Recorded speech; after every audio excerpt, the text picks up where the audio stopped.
To update. I'm sorry, I have to update you this way. Hindi po ako makalabas sa media because the report so far is that there were agents na sumabay sa media and claiming to be media. So there are now more than 200 sa labas, naka-barricade yung ibang doors. But I will use this medium. Sergeant at Arms, PNP, Marines, dadating si Sec Remulla, please escort them, please allow them in. Dadating po si Sec Remulla ng DILG with one of the PNP. It is not them attacking us.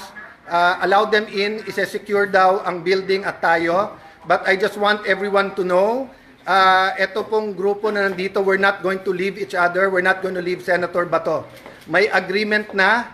We're still looking at the Supreme Court decision, but his legal remedies have not been exhausted.